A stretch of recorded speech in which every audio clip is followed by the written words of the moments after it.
je vais commencer par déjà finir ce que je vous avais promis la semaine dernière.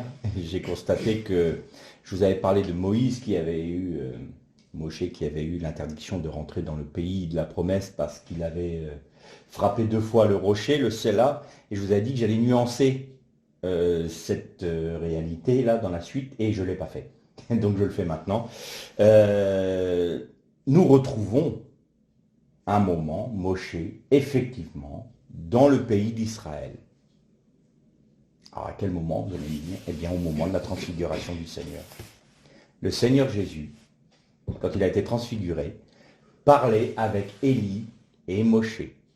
Et donc, oui, Moshe est rentré dans le pays de la promesse, mais il devait être puni pour nous servir d'exemple. Certes, il n'a pas conquis le pays avec le peuple d'Israël, mais il était en Israël, en Jésus-Christ, bien évidemment, parce que Dieu est juste. C'est une évidence. Donc voilà pourquoi je disais que je pouvais nuancer un peu, entre guillemets, la dureté du jugement, mais on peut comprendre pourquoi le jugement a été si dur lorsqu'on comprend la nature des murmures. Et que l'on comprend que lorsqu'on frappe le recette de Dieu, on frappe la miséricorde de Dieu, on frappe la bonté, l'amour, la compassion de Dieu. Et donc il fallait qu'il y ait une punition, et Moïse l'a subi parce qu'il n'avait pas obéi à la voix de Dieu, mais il était quand même en Israël quelques centaines d'années après, on va dire. Mais il était là.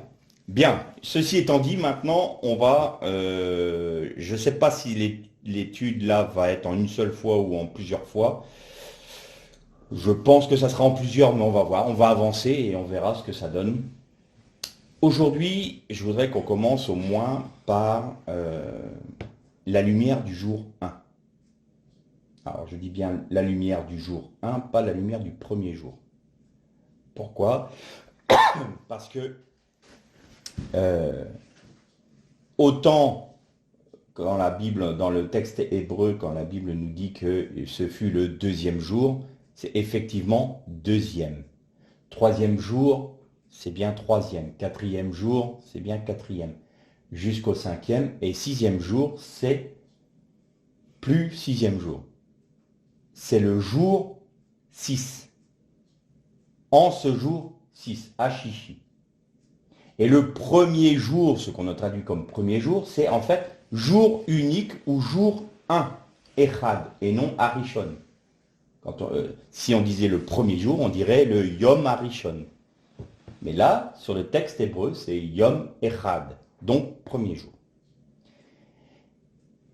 Pourquoi est-ce qu'il y a 2 jours de la création qui ont cette particularité? Alors, pour ce qui concerne le 6e jour, c'est parce que c'était le couronnement de l'œuvre de Dieu, de la création de Dieu qui était faite en l'homme. L'homme a été fait à l'image de Dieu. En ceci qu'il était revêtu de la gloire de Dieu. Et quelle était cette gloire? On en a parlé déjà dans les méditations précédentes. Il était revêtu de la lumière du Messie, la lumière du jour 1. Que s'est-il passé le jour 1? Eh bien, on va le lire. Donc, on ne va pas commencer au premier verset. Au commencement, Dieu créa le ciel et la terre. Bereshit bara Elohim, ainsi de suite. On va lire à partir du verset 3. Dieu dit que la lumière soit. Et la lumière fut. Dieu vit que la lumière était bonne et Dieu sépara la lumière d'avec les ténèbres. Dieu appela la lumière jour et il appela les ténèbres nuit. Il y eut un soir, il y eut un matin. Ce fut un jour. Là, la traduction n'est pas trop mauvaise. Ce fut un jour, pas le premier jour. On arrête là notre lecture. Que s'est-il passé au jour 1? Pas la création de la terre et des cieux, parce que ça, on nous montre bien que c'était avant. Pas non plus le fait que l'Esprit de Dieu virevoltait au-dessus des ténèbres et qu'il y avait l'abîme, le tohu et le vohu. Mais la seule chose qui s'est passée au jour 1, c'est l'intrusion de la lumière dans la création. De quelle nature était cette lumière?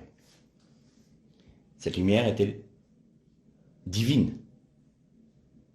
Qu'est-ce qui nous permet de dire ça? Bien, les astres ont été créés le 4e jour. Le soleil et la lune ont été créés le 4e jour. Et je peux même dire que le temps que nous connaissons, nous, le temps, le chronos, a été créé le 4e jour. Parce que si nous relisons le texte, on va lire au verset 14, à partir du verset 14, Dieu dit qu'il y ait des astres dans l'étendue des cieux pour séparer le jour et la nuit. C'est quand même bizarre. Il ne l'avait pas dit avec la première lumière, pour que la lumière soit jour et la nuit, et les ténèbres soient nuit. Et là, pour séparer le jour et la nuit. Que ce soit des signes pour marquer les temps, les jours et les années. Que ce soit des astres dans l'étendue céleste pour éclairer la terre, et il en fut ainsi. Donc, ces deux lumières-là sont deux lumières différentes. Ces deux choses, on ne parle pas de la même chose. Je vous avais parlé de ce midrash des sages d'Israël qui disait que lorsque Dieu a voulu créer les cieux et la terre, les anges tentèrent de l'en dissuader, parce que le Seigneur savait qu'il y aurait la chute de l'homme, il y aurait les 4 empires dont on a parlé dans nos méditations précédentes, qu'il y aurait le péché, qu'il y aurait les violences, qu'il y aurait les meurtres, qu'il y aurait la mort. En un mot, entre guillemets, c'était un échec. Et donc, Dieu regarda du sein des ténèbres avant le jour 1. Et qu'est-ce qu'il vit? Il vit 3 petites lumières venir jusqu'à lui. Et ces 3 petites lumières, c'était les patriarches. Abraham, Yitzhak, Yaakov.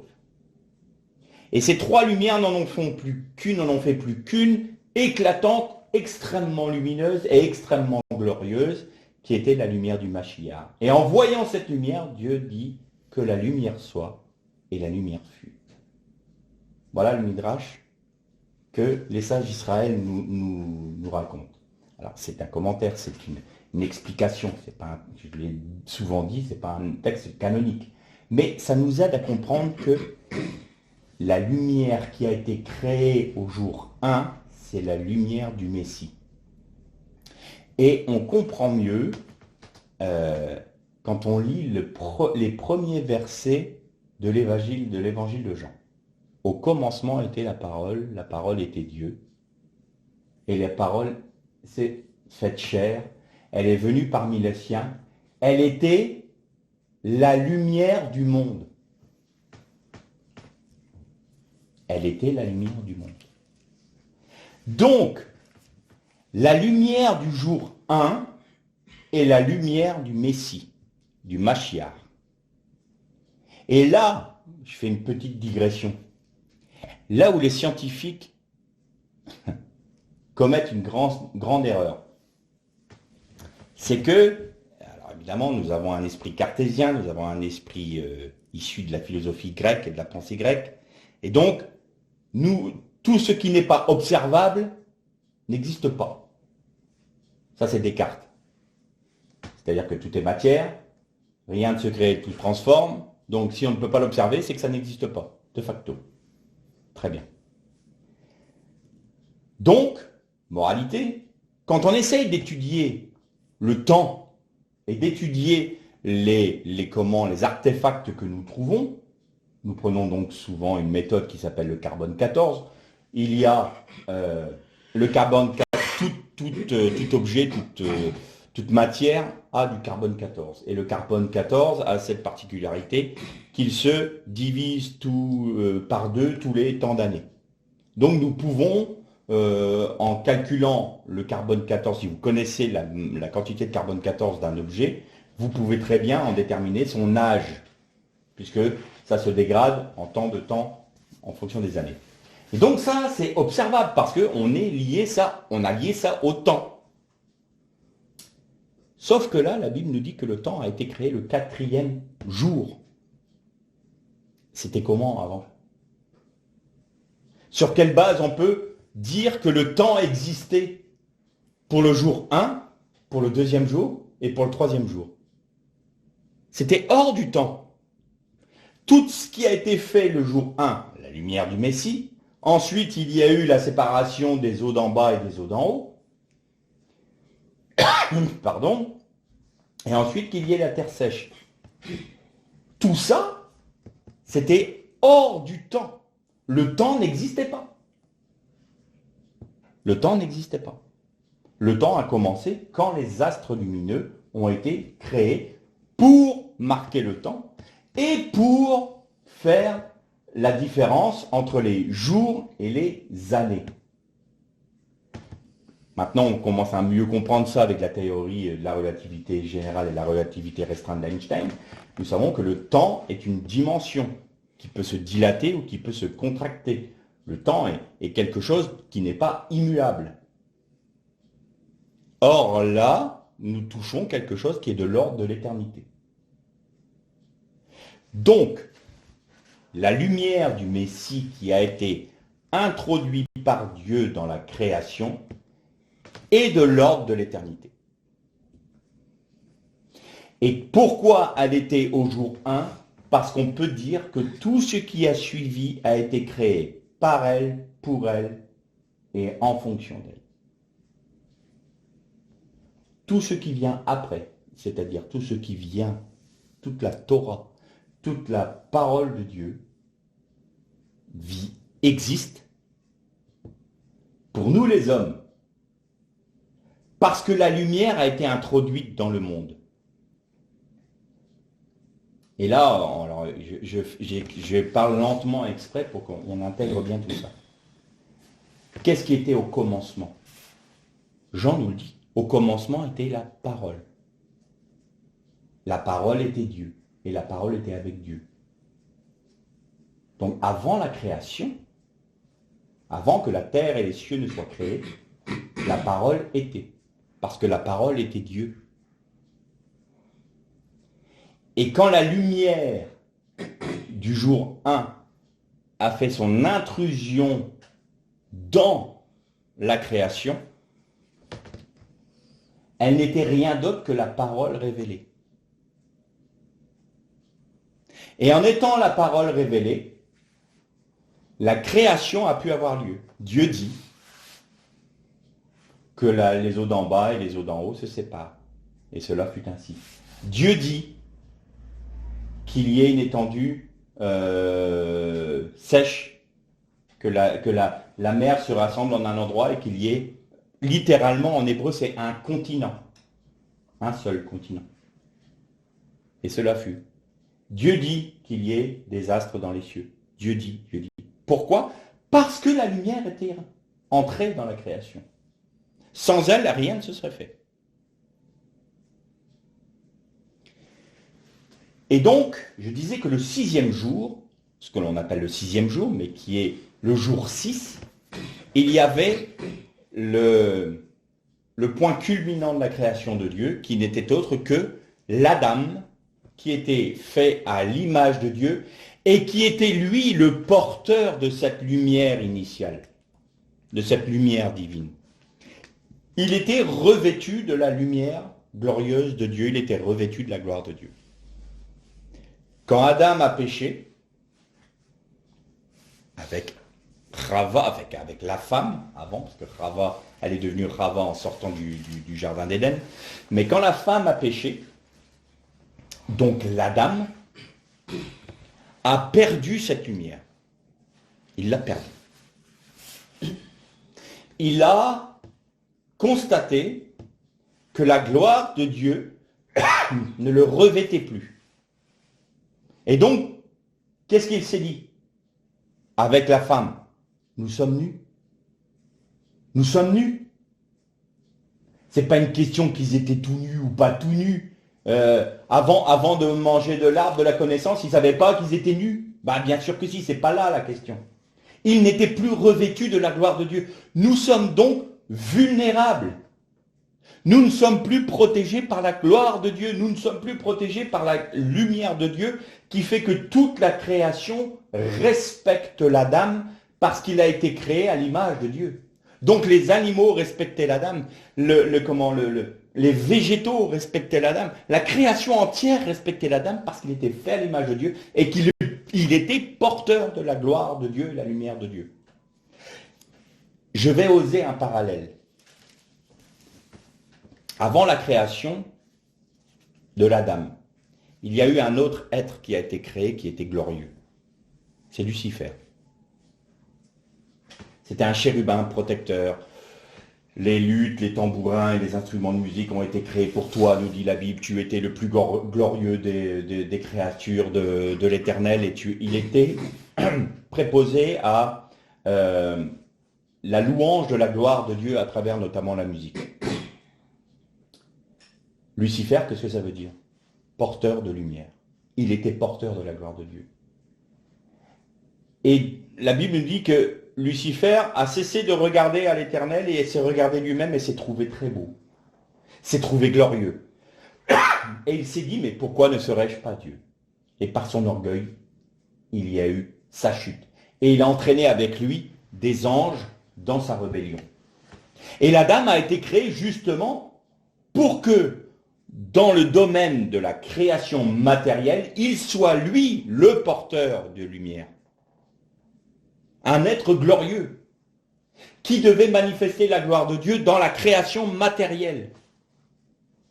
Et pourquoi il était porteur de la gloire de Dieu? Parce que l'Adam, il a été formé du sol, donc en cela il est pleinement terrestre, comme les animaux. Ils ont été créés à partir du sol, donc ils sont de la terre.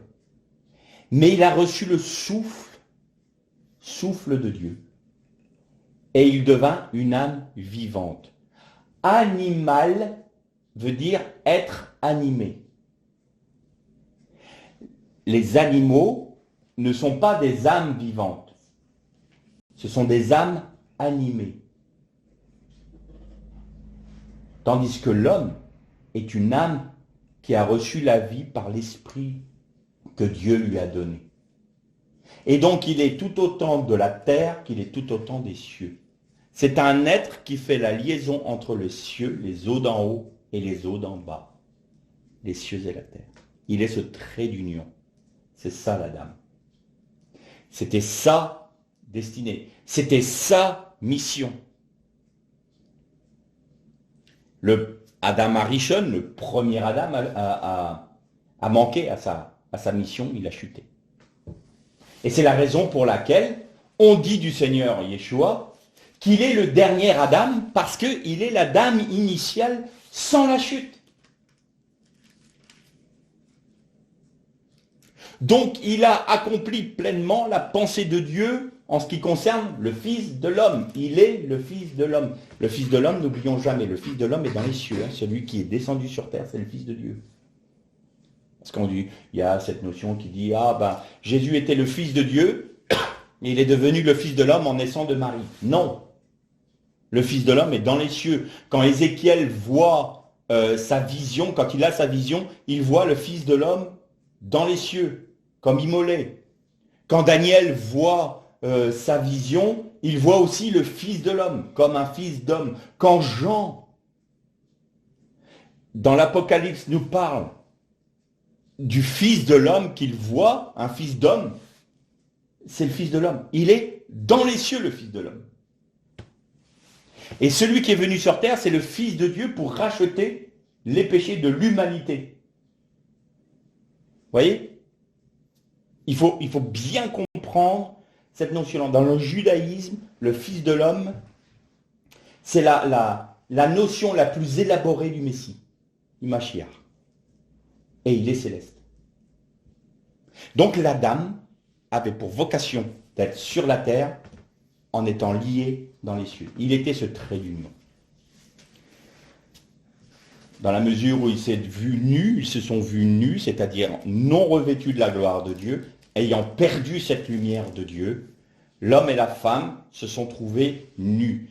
Alors, ce qui est très intéressant, c'est que Adam veut dire être rouge ou être de sang. Dam, c'est sang. Adam, c'est terre rouge. C'est rouge. Si vous enlevez votre peau, l'être humain est rouge. Et Dieu les a revêtus de peau. Il a revêtu de peau, la peau, notre chair, là, qu'on peut toucher, notre peau, qui n'est plus du tout lumineuse, qui se dégrade d'ailleurs, qui se délite au fur et à mesure des années. Mais il a aussi, je le pense vraiment, eu un sacrifice, parce que pour la rémission des péchés, il faut qu'il y ait effusion de sang. Et je pense que Dieu leur a fait des vêtements de peau aussi. Mais il y a ces deux notions. L'Adam, qui était un être rouge, était revêtu de la lumière céleste, de la lumière du Messie, de la lumière glorieuse de la gloire de Dieu. Et quand il a perdu cela, il s'est retrouvé sans défense, sans protection, nu.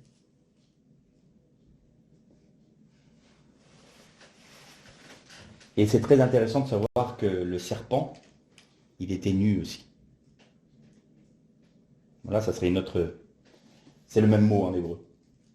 Ça serait une autre étude. Mais on voit que la semence du serpent a été mise dans l'homme via la femme.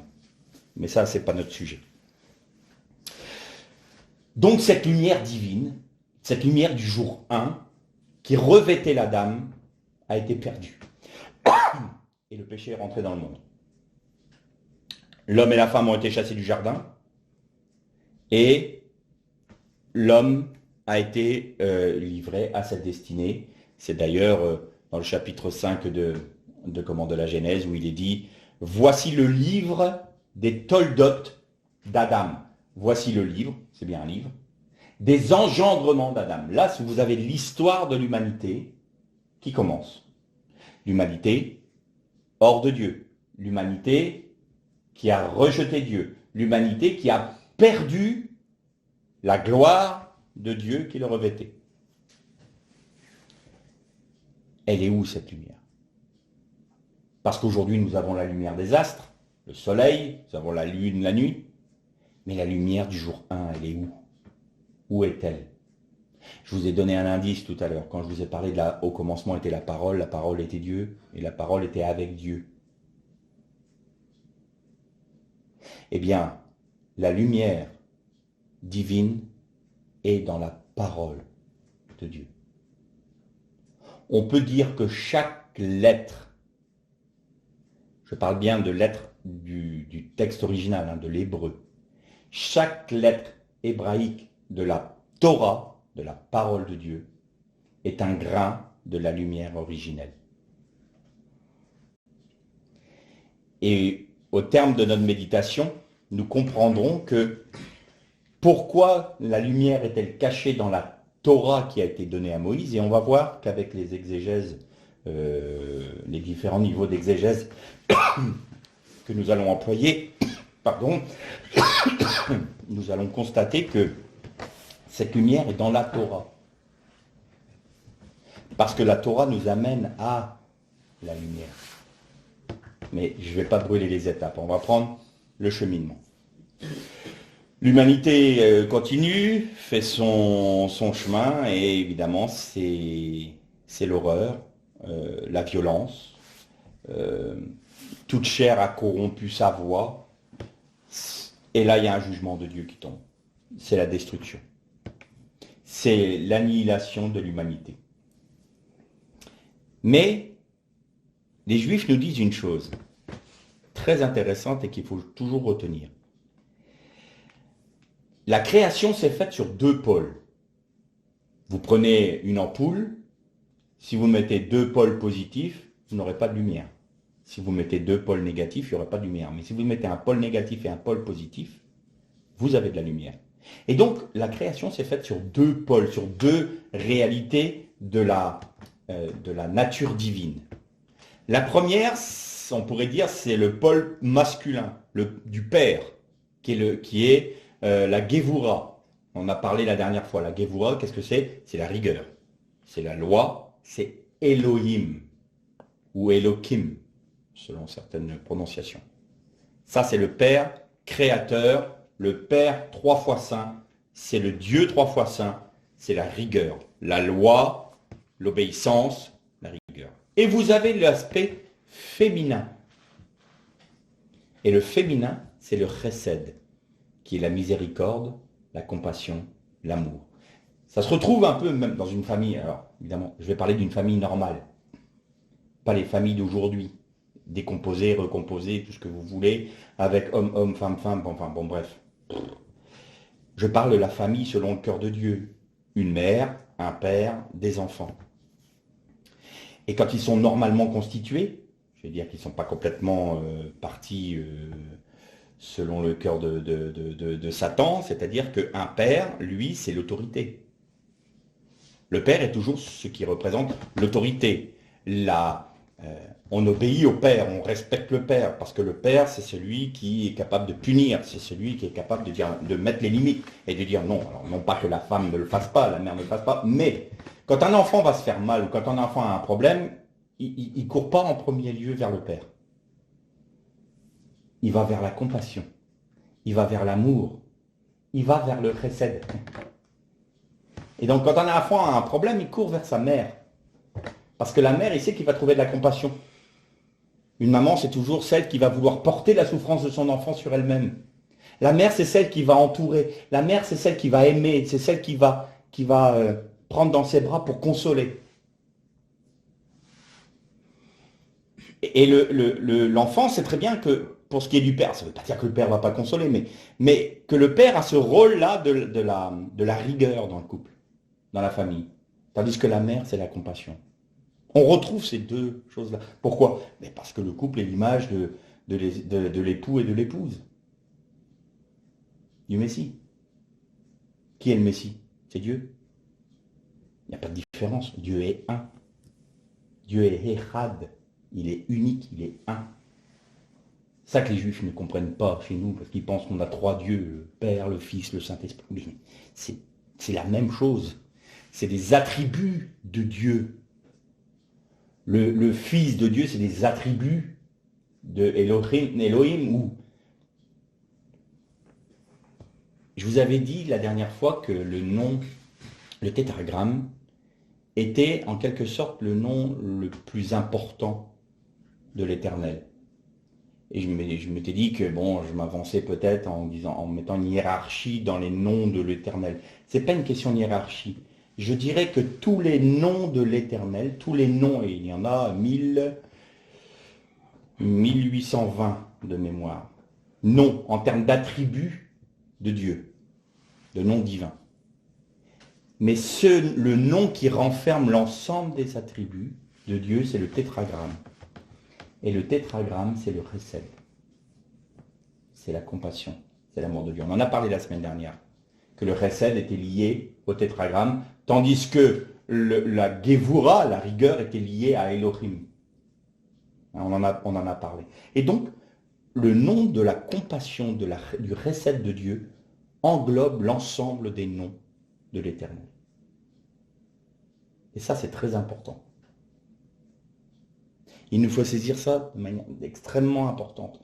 Parce qu'on comprend du coup que même si la création a été faite sur deux pôles, la rigueur et la compassion, ce qui va prendre le dessus, c'est la compassion de Dieu.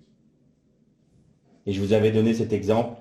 Chaque matin, Dieu est assis sur le trône de la Gevura et juge le monde. Et la sentence est la mort, le jugement. Et ensuite, il se lève de son trône de la Gevura, de la rigueur, et va sur le trône du chesed, de la compassion, pour dire « Oui, mais à cause de mon amour, de ma compassion et de ma miséricorde, je donne encore, je suspends le jugement qui est juste sur l'humanité pour que le pécheur ait le temps encore de se repentir de ses péchés et qu'il vive. » C'est un temps de grâce. Nous y sommes encore dans ce temps de grâce. Un jour, ça s'arrêtera. Donc là, la lumière du jour 1 est dans la parole. Parce que cette parole est la manifestation de la nature même de Dieu. L'humanité, comme je le disais, a été vers la déchéance et là, il y a eu un jugement. Mais Dieu suscita Noé. Pourquoi il a suscité Noé? Noir. Bah, il aurait très bien pu, on efface tout. Et je recommence. Je fais une nouvelle création. Je refais un nouvel Adam. Oui, mais ça, c'est sans intégrer le chesed. Tout en jugeant l'humanité qui mérite le jugement, ils sont allés à un tel degré que Dieu ne pouvait plus user du chesed. Ils avaient atteint le bout du bout du bout du bout de la patience et de la miséricorde de Dieu. Ils étaient allés au bout de ce qu'ils pouvaient. Ils avaient mis le comble à leur péché. Ils ne pouvaient plus rien avoir d'autre que le péché. Pourquoi? Parce qu'ils étaient arrivés à un tel degré que de toute façon, aucune repentance ne pouvait avoir lieu. Donc ils ne pouvaient plus se repentir. Et Dieu a constaté que l'humanité ne se repentirait pas. Et donc il prononce un jugement. Vous allez voir un peu que on ne peut pas accuser Dieu d'injustice. Quand il a demandé à Noach de fabriquer l'arche, Noach a mis 120 ans à la construire. Dieu savait que cette arche-là, c'était pour le jugement. Donc l'humanité, une fois que le jugement a été prononcé, a encore eu 120 ans au bénéfice de la prédication de Noach. Repentez-vous car le jugement arrive.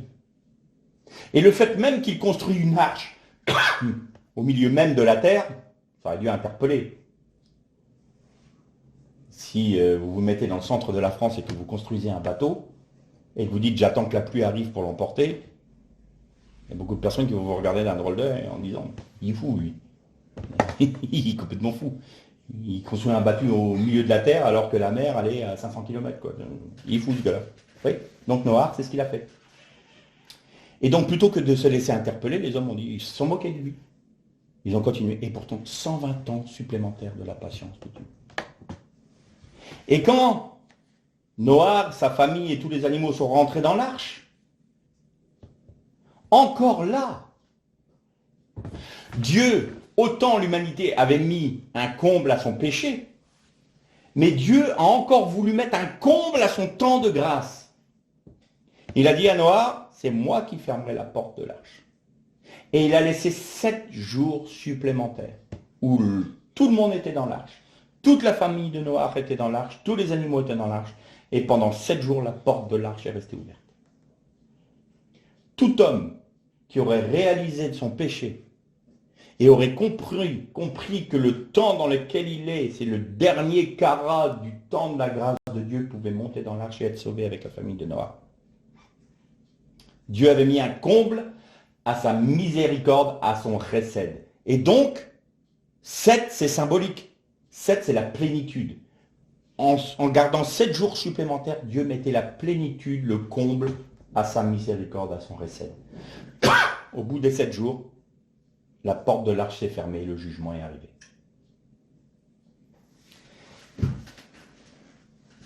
Elle était où la lumière de Dieu là? Elle était où la lumière du jour 1? Elle était dans les paroles qui avaient été données à Noach. Construis une arche, obéis, fais ce que je te demande, parle au peuple. Noach était celui qui portait la parole de Dieu. Il était celui qui portait la lumière du jour 1. Et cette lumière a été mise dans l'arche, dans la Teva. Et je vous avais dit, il y a quelque temps de cela, qu'il y a une faute d'orthographe dans la première fois où on trouve le mot arche, le mot Teva, c'est écrit Tevat. Un tav, un bet et un tav. Bet, c'est la maison. Bet représente aussi la parole. C'est la première lettre de la Torah. Et c'est une lettre qui est ouverte vers le sens de lecture. C'est-à-dire que dans le bet, toute la Torah est intégrée. Cette lettre-là est ouverte vers la Torah. Donc dans le bet, il y a l'ensemble de la Torah. C'est la Torah. Qui est enfermée entre 2 sceaux de Dieu. Le tav, c'est une croix. Et c'est ça le symbole proto-sinaïque du tav. C'est une croix. Et c'est un signe. Et c'est le sceau de Dieu. Pour tous les juifs, quand il y a un tav, c'est le sceau de Dieu. Et donc, vous avez un beit qui est enfermé entre 2 sceaux de Dieu. Tu enduiras l'arche de poids à l'intérieur et à l'extérieur. L'œuvre de rédemption, l'œuvre de la grâce. N'oubliez pas que Noar veut dire repos, mais son nom miroir veut dire reine, grâce. L'œuvre de la grâce et de la rédemption est enfermée entre les deux sceaux de Dieu. Elle est scellée par la pensée même de Dieu, par la nature même de Dieu. Et Noar a été délivré du jugement parce qu'il était dans la parole, dans la Teva. Je vous avais dit que dans les synagogues, vous avez une petite estrade avec une roupa. On appelle ça une roupa, c'est un petit toit. Et c'est une estrade qui est un peu plus haute que le reste de l'assemblée, qui est en général au centre de la synagogue. Et la personne qui va lire la Torah va sur cette estrade-là. Et on dit, il monte à la Torah. Il monte pour lire la Torah. Et il lit toujours la Torah debout. Parce qu'il a du respect, parce que c'est la parole de Dieu. Et quand il va faire des midrashim, c'est-à-dire des commentaires de la Torah, prédication, si on veut transposer dans nos milieux, il va s'asseoir. Parce que sa parole a moins de valeur que la parole divine. On parlait tout à l'heure du respect de la Torah, du respect de Dieu, le respect... Là, voilà ce que ça se passe. Et bien, cette estrade-là a un nom, ça s'appelle une Teva. La lecture de la Torah s'appelle la Teva. Et donc, ce jour-là, la lumière de la parole de Dieu, la lumière de la gloire de Dieu était dans la Teva. Et elle a sauvé l'humanité, représentée en Noar et sa famille, du jugement qui devait tomber de manière juste sur l'ensemble de la terre et de l'humanité. On peut en tirer un enseignement, celui qui demeure dans la parole est gardé du jugement à venir. C'est aussi simple que ça. Et déjà, dans l'exemple de Noar, nous l'avons. Et puis Noar est sorti de l'arche avec toute sa famille, et là, Dieu a fait une alliance avec lui. Vous remarquez que Dieu n'a pas fait d'alliance avec l'humanité antédiluvienne avant le déluge. Il n'y a pas eu d'alliance. Noar est sauvé du jugement, et là Dieu dit, je vais faire une alliance avec toi. Et donc il y a les 7 lois noaïdes, dont on a déjà parlé. Tu n'auras pas d'autre Dieu, tu ne blasphémeras pas le nom de ton Dieu, tu n'auras pas d'autre Dieu, tu n'accepteras pas l'idolâtrie, tu ne mangeras pas d'animaux non saignés, tu ne consommeras pas le sang de l'animal, tu ne voleras pas, tu ne tueras pas, et tu feras des tribunaux.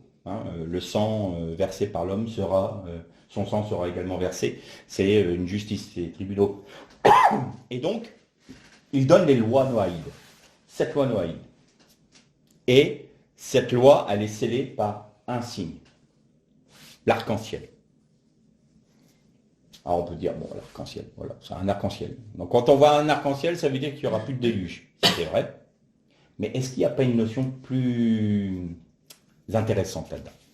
Alors, on va utiliser donc, et je vais donner une précision, on va utiliser les méthodes d'exégèse des Juifs, que beaucoup de chrétiens reprennent d'ailleurs sans le savoir, et je vais les préciser lesquelles, et puis mettre les choses bien au clair sur ça.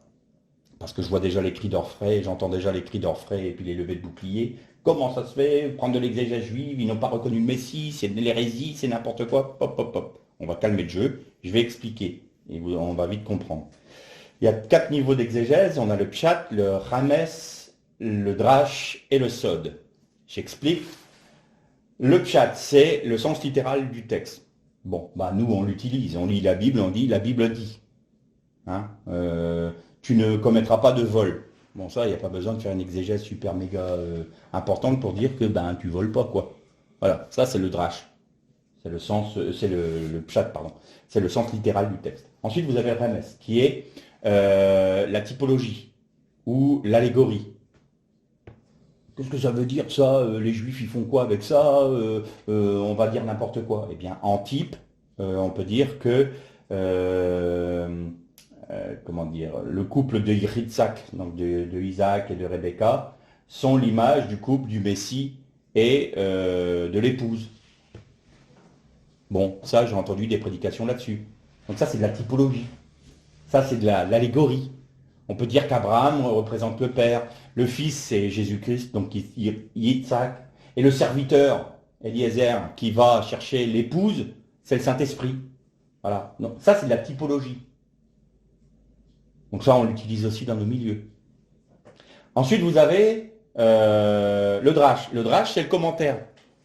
Ben, toutes les prédications que l'on entend sont des commentaires, sont des midrashim de la parole de Dieu. Et puis nous avons le sod. Le sod, littéralement en hébreu, ça veut dire secret. Secret, c'est un degré d'exégèse qu'on ne peut atteindre sans avoir l'Esprit de Dieu qui nous révèle les choses. Excusez-moi, mais ça aussi dans le milieu chrétien, on le pense et on le dit. Il faut être baptisé dans le Saint-Esprit, il faut recevoir l'Esprit de Dieu qui nous conduira dans toute la vérité, il nous expliquera la Torah, la Bible. On le dit aussi. Donc vous avez vu, avant de me jeter des flèches enflammées pour me détruire, parce que j'ai osé dire qu'il fallait utiliser l'exégèse issue des Juifs, on y est là en plein. Donc on l'utilise tout le temps dans nos milieux. Par contre, il y a un garde-fou que nous, on a oublié de garder dans nos milieux, que les Juifs, eux, ont gardé. C'est-à-dire que toute leur méthode d'exégèse ne doit jamais rentrer en contradiction avec le pshat, c'est-à-dire avec le sens littéral du texte. C'est leur garde-fou, ça leur permet de ne pas s'échapper, de partir dans tous les sens, et puis de faire des doctrines un peu bizarres. Alors vous allez me dire, en quoi le christianisme a fait ça? Déjà, la plus grosse des erreurs, c'est déjà la doctrine de la substitution. Le véritable Israël, c'est l'Église, et Israël historique, il est rejeté. Donc là, le sens littéral de tout ce que les prophètes ont dit, je te ramènerai dans ton pays, je te restaurerai, tout ça, on le rejette. J'abandonne la promesse qu'il a faite à Abraham, je te donnerai la terre d'Israël pour toi et ta descendance pour l'éternité. Moi, j'appelle ça du sens littéral. Hein. Ah non, c'est à l'Église qui parlait. Ah bon? Dans la théorie. La doctrine de la prospérité.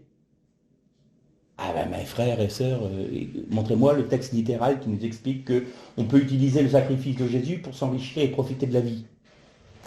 Vous aurez des tribulations dans le monde. Ça, on n'aime pas. Hein. Mais ça, c'est du sens littéral. Hein. Le monde me hait, il vous haïra aussi. C'est du sens littéral aussi. Alors, c'est quoi toutes ces doctrines dites chrétiennes qui sont non scripturaires et qui nous amènent dans des doctrines de démons? Simplement parce qu'on ne respecte pas ce que les Juifs, eux, respectent, c'est-à-dire le respect du sens littéral du texte. Alors on part dans toutes sortes de... ils se laissent abuser par toutes sortes de visions, leurs visions et tout. Oui, évidemment, il n'y a plus de garde-fou là. On part dans tous les sens. Donc il y a plein de doctrines, il y a plein de choses qui naissent et voilà. Donc, avant d'hurler sur l'exégèse juive, essayons un peu de balayer devant notre porte et on s'en portera nettement mieux. Ceci étant dit, et les choses étant été, on va dire, parce que je vais rectifier un peu pour pas trop blesser le cœur des chrétiens, on va remettre l'église au centre du village. Comme ça va, voilà, il y a un peu de baume sur les cœurs.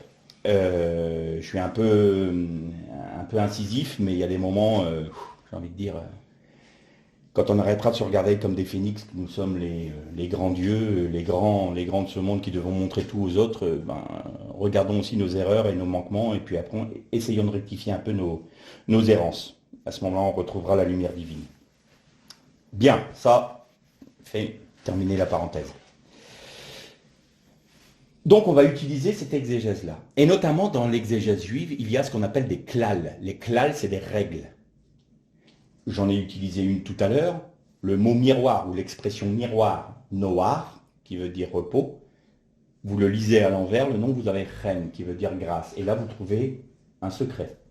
Vous avez la gematria, qu'on peut utiliser aussi, et qu'on va utiliser. Vous avez toutes sortes de klal comme ça, de règles comme ça, qui vous permettent de trouver des relations entre des textes de la Torah, qui va vous faire rentrer dans des profondeurs de la Torah,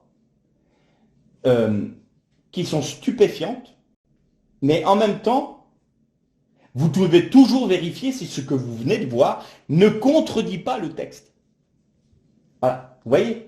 Donc là, du coup, on peut rentrer dans des midrashim, dans des explications, on peut trouver des sods, par le Saint-Esprit peut nous conduire dans des secrets de la Torah. D'ailleurs, la Tevat, C'est une faute d'orthographe en hébreu. Et les Juifs disent, mais Dieu ne fait pas de faute d'orthographe. Donc s'il y a une faute d'orthographe là, c'est que Dieu veut nous montrer quelque chose d'important. Oui, la Torah, ce qui est là, ce qui va se passer avec l'arche de Noé, ce qui va se passer là, le beit qui est enfermé entre deux sceaux de Dieu, c'est la Torah de Dieu, c'est ma parole qui vous protège du déluge, qui vous protège du jugement. Vous avez vu, on peut trouver tout ça. S'il n'y avait pas eu cette faute d'orthographe là, bah ouais, c'est la Teva quoi.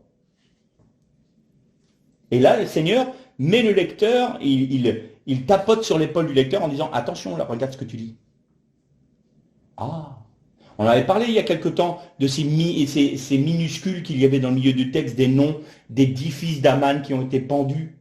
Eh bien, c'était une prophétie pour les nazis. Seigneur nous tape sur l'épaule en disant au lecteur « Attention, là, il y a quelque chose d'important. » Pourquoi Esther demande à ce qu'on repende les fils d'Aman le lendemain? Vous vous souvenez, on avait parlé de ça. Parce qu'elle voulait se venger vraiment, elle voulait les humilier. Non, non, non, non, non, non. Il y avait une portée spirituelle. Alors, jusqu'en 1946, on ne pouvait pas comprendre ce texte-là. Mais une fois que les dignitaires nazis ont été pendus, là, quand on lisait le texte, les minimales et tout, mais ça correspond à la date, les 10.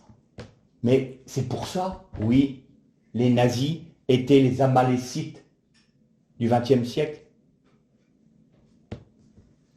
C'était la deuxième Shoah qui était en rapport avec la première Shoah du temps d'Esther. Voilà. Voilà, ça c'est l'exégèse juif. Alors, on va regarder un peu les alliances que Dieu a faites. En hébreu, alliance se dit brit. Et vous avez la principale, que l'on appelle la brit mila, qui est la circoncision, qui avait été demandée à Abraham.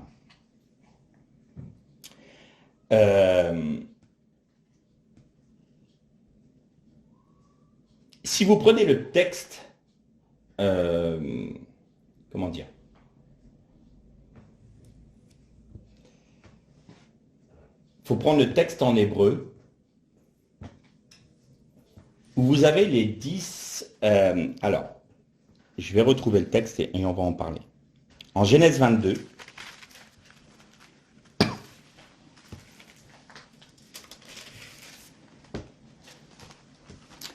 Genèse 22 et au verset 2. Dieu dit, prends donc ton fils, ton unique, celui que tu aimes, Ritsak, va-t'en dans le pays de Moria. Et va-t'en dans le pays de Moria sur la montagne que je t'indiquerai. La montagne que je t'indiquerai, c'est Omar Eleira. Et si vous prenez la première épreuve, ça c'est la dernière épreuve. Vous savez qu'Abraham a eu 10 épreuves. La première, c'était quitte ton pays, va vers le pays que je te montrerai. Tu quittes ton pays, tu ne sais pas où tu vas. Si ça, c'est pas une mise à l'épreuve, c'en est une. Ensuite, il y a eu Sarah qui a été prise par le pharaon. Ensuite, il y a eu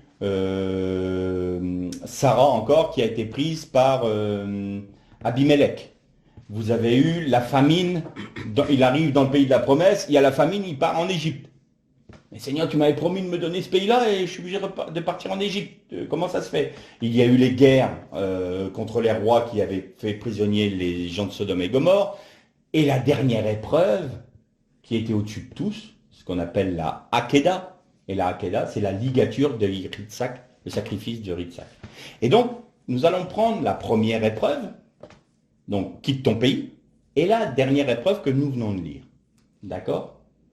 Parce que dans ces deux extrémités-là, la première et la dernière épreuve, ces épreuves-là englobent l'ensemble des épreuves que Abraham a dû vivre et auxquelles il a obéi à Dieu, il a cru en Dieu, même en commettant des erreurs, bien sûr, mais il a toujours fondé sa foi en Dieu. Donc, on va prendre ces deux épreuves-là. Première, donc, c'est vers le pays que je te montrerai. Ça se dit Asher Achecha. Et on va prendre le même texte, enfin la même, entre guillemets, expression de la dernière épreuve. Vers la montagne que je t'indiquerai. C'est pas la même expression, on l'a dit, c'est les Omar Aleïcha. Vous allez noter une chose. Alors, pour comprendre l'hébreu, c'est là que ça va être un peu compliqué. Il va falloir que je me fasse comprendre sans vous montrer au tableau comment ça marche.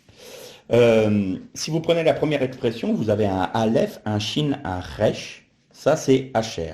Ensuite, vous avez un Aleph, un Resh, un Aleph encore et un Kof. On appelle ça non, pas un Kaf final. Et vous allez prendre l'expression Omar Aleïcha, c'est-à-dire la dernière expression qu'on a eue, donc dans la dernière épreuve. Vous avez, la première lettre est un Aleph, la dernière lettre est un Resh. Premier mot, Asher, la première lettre est un Aleph, la dernière lettre est un Resh. Les initiales et les finales sont exactement les mêmes dans les deux expressions. Donc, si on prend les lettres, on va enlever les lettres initiales et finales de la dernière expression. Pourquoi? Parce que c'est la finalité des épreuves d'Abraham et c'est là que Dieu va sceller son alliance avec Abraham. D'accord? Il va nous rester 3 lettres si on enlève les initiales et les finales. Il nous reste un Mem, un Lamed et un Yod. Alors, est-ce qu'on peut trouver un mot hébreu qui correspond à ça? Eh bien, il y en a un, effectivement, et c'est une lettre, c'est un mot, c'est une racine hébraïque qui est Imol. Et Imol, c'est la racine de Mila. Brit Mila. La circoncision. Donc, dans les épreuves que Abraham a eues, l'alliance que Dieu a faite avec Abraham, qu'il a scellée lui par ces épreuves-là, c'est la Brit Mila. La circoncision. Abraham était le premier à être circoncis. Certes, il a été circoncis avant la fin de ces épreuves-là. Mais quand Dieu a scellé son alliance, lui, du point de vue d'Abraham, il l'avait fait puisqu'il s'était circoncis. Mais Dieu a scellé cette alliance, lui, de son côté, parce que Abraham avait obéi et avait eu foi en lui dans les 10 épreuves qu'il avait vécues. Et donc, il y a une règle dans l'exégèse juive qui dit que vous pouvez utiliser les valeurs numériques de chaque lettre. Et là, on va prendre Mila, Imol, ce qu'on a ressorti de la dernière expression.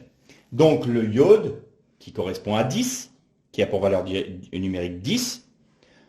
Ensuite, vous avez le Mem, qui est 40, et vous avez un Lamed, qui est 30. Donc, tous ces lettres-là forment 80. Bien. La règle dont je vous parlais, c'est pour trouver des précisions, vous pouvez jouer, entre guillemets, utiliser la règle de la simplification et la règle de la multiplication. Qu'est-ce que j'entends par là? Là, vous avez un 10, un 40 et un 30. Vous pouvez aller vers les unités. 1, 4 et 3. D'accord? Est-ce qu'il y a, en prenant les lettres correspondantes aux chiffres 1, 4 et 3, on va trouver quelque chose qui va nous intéresser? Bah, regardons. Donc, le premier, pour faire 1, la lettre 1, c'est Aleph. La lettre 40, c'est le 4. Donc, c'est un Dalet. Et ensuite, vous avez le chiffre 3, c'est un Gimel. Est-ce qu'on peut trouver un mot? Oui, Eged ou Igoud. Eged ou Igoud, c'est celui qui réunit, celui qui unit. Et il y a d'ailleurs alors c'est pas la compagnie de bus Nord en Israël, hein, parce qu'elle porte le même nom, Igoud, Eged. Pourquoi Eged ou Igoud? Ben, simplement parce qu'elle réunit les points géographiques de tout Israël. C'est la ligne qui réunit l'ensemble du pays d'Israël. Voilà pourquoi ils l'ont appelé Eged. Donc vous voyez que la Brit Mila nous conduit vers celui qui est unique. Elle unit celui qui est circoncis au Dieu unique. D'accord? À celui qui unit. Maintenant, on va continuer à utiliser, mais est-ce que cette Brit Mila peut être à nouveau plus élargie ou pas? On sait déjà que le peuple élu est uni au Dieu créateur, au Dieu unique. Rien que dans le texte des 10 épreuves d'Abraham. Et bien là, on fait l'inverse. Au lieu d'aller vers les unités, on va aller vers les centaines. On prend les lettres qui correspondent aux centaines. Alors, 100, c'est un kouf. 400, c'est un tav. Et 300, c'est un shin. Quel mot ressort de ces lettres-là? Keshet. Et Keshet veut dire arc-en-ciel. Donc, nous trouvons un lien entre l'alliance qu'a fait l'Éternel avec l'ensemble de l'humanité en Noar, avec l'alliance qui a été faite à Israël, et qui amène tous ceux qui rentrent dans cette alliance-là vers le Dieu unique. Sous-entendu, l'alliance que j'ai faite avec Noar, il va ressortir un seul peuple. On va partir de l'ensemble de l'alliance du peuple, des nations, pour aller vers un peuple qui aura la circoncision. Et ce peuple-là amènera l'ensemble vers le Dieu unique, en celui qui est le représentant de ce peuple, Yeshua HaMashiach, en Jésus-Christ. Donc il y avait un lien entre Noé, Abraham, Israël et Jésus. Et tout cela est réuni en Dieu, dans le Dieu créateur. Mais ça va plus loin. Le Keshet, l'arc-en-ciel, qu'est-ce que c'est? C'est la dispersion de la lumière à travers les prismes que sont les gouttes d'eau. Et il se divise en combien de couleurs? 7 couleurs. Bien. Dieu a combien d'esprits? 7 esprits. Et ces 7 esprits reposent sur le Messie. Esprit de force, esprit de puissance, esprit de sagesse, esprit d'intelligence, esprit. Les 7 esprits de Dieu qui reposent. Ésaïe, de mémoire, c'est pas Ésaïe 22, où il est dit, il parle du Messie qui arrive et il reposera sur lui l'esprit de sagesse, il aura sur lui l'esprit de sagesse, l'esprit de grâce, l'esprit de miséricorde, l'esprit de voilà, les 7 esprits de Dieu. Et un juif pieux ne regarde jamais un arc-en-ciel en face. Parce que l'arc-en-ciel est le symbole pour eux de la Shrina, de la gloire de Dieu. Qu'est-ce qu'on disait tout à l'heure de la lumière initiale? C'était la gloire de Dieu. Eh bien, la gloire de Dieu qui se sépare en 7 esprits. La totalité des esprits de Dieu est réunie dans cette lumière du jour 1. Représentée là, en typologie, en type, par l'arc-en-ciel qui, lui, va disperser, qui est le résultat de la dispersion de la lumière physique, puisque les astres sont là pour être représentatifs du monde physique, mais l'homme devait être porteur de la lumière spirituelle. Eh bien, la lumière physique, Dieu utilise la lumière physique pour attirer le regard de l'homme sur une réalité spirituelle. Si tu redécouvres en étudiant la Torah, en étudiant la parole de Dieu, en te soumettant au Seigneur pour apprendre de lui, alors, tout comme j'ai dispersé la lumière qui donne l'arc-en-ciel, je te révélerai en Yeshua HaMashiach, Jésus le Messie, la plénitude de ma gloire, de ma Shrina, qui est les 7 esprits de Dieu qui reposent sur Dieu. Je te révélerai la totalité de mon esprit. Je te donnerai la totalité de mon esprit. Et en ayant la totalité de mon esprit, tu rentreras dans la lumière du jour 1. Elle est là, la lumière du jour 1. Toujours dans la Torah, toujours dans la parole. Pour ce coup-ci, je vais terminer juste sur ce point. La Torah, c'est 5 livres. Si vous prenez dans Bereshit, donc la Genèse, vous cherchez le premier Tav, parce que Torah, c'est Tav, Yod, Resh et un He. Vous prenez le premier mot, première lettre de notre Torah. Vous cherchez le premier Tav dans Bereshit. Et une fois que vous l'avez trouvé, vous faites un saut de 49 lettres et vous prenez la 50e lettre. Pourquoi 50? Parce que 50, c'est le jubilé. 50, c'est le rachat. 50, c'est les 40 jours d'épreuve plus 10. Et là, vous allez trouver un yod. Vous reprenez 49, 50e lettre après, c'est un resh. Vous reprenez 49, 50e lettre après, c'est un he. Vous avez le mot Torah. Vous prenez dans le livre de l'Exode, vous faites la même chose. Vous retrouvez Torah. Exactement pareil.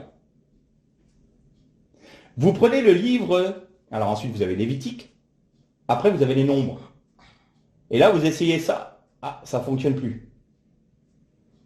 Alors il y a des exégètes juifs qui se sont dit, c'est bizarre ça. Et ils se sont dit, mais attendons un peu. Et ils ont cherché le He, la dernière lettre de Torah. Ils ont trouvé le He, ils ont fait 50 lettres, ils ont trouvé un Resh, ils ont fait 50 lettres, ils ont trouvé un Yud, ils ont trouvé un Tav. C'est Torah à l'envers. Ils se sont dit, tiens.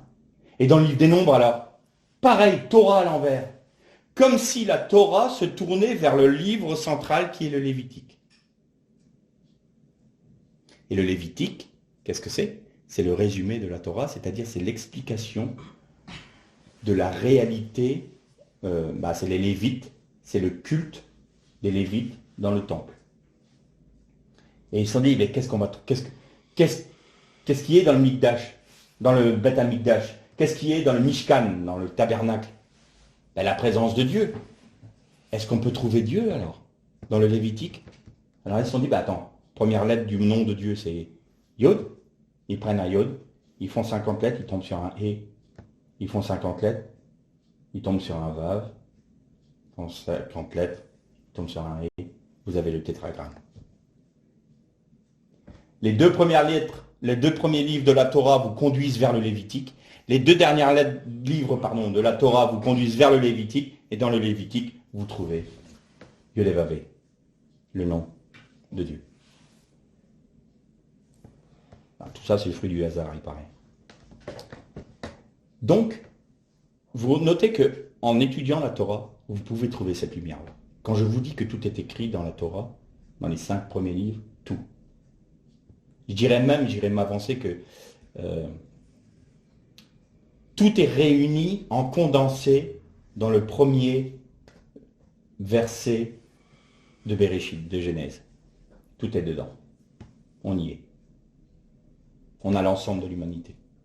On a les 4 empires, on a vu ça ensemble, avec le Tohu, Vavohu, le Rocher, les ténèbres, le Théum, l'abîme. Ça correspond aux 4 empires emblématiques de l'humanité.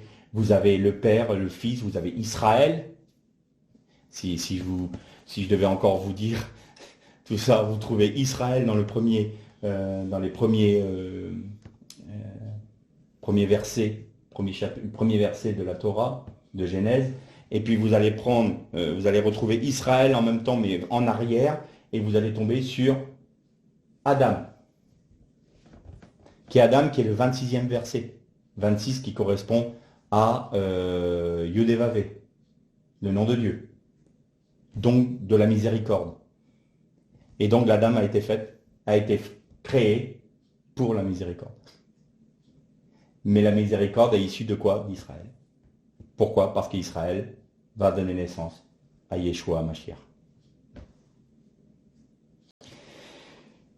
On va arrêter là pour aujourd'hui. Donc la lumière divine, la lumière du jour 1, pardon, je dis des bêtises, du jour 1, nous la retrouvons en Noach, nous la retrouvons notamment dans les épreuves d'Abraham, et nous trouvons le lien entre les alliances qui a été faites à Noach et à Abraham, qui nous amène à Yeshua Mashiach.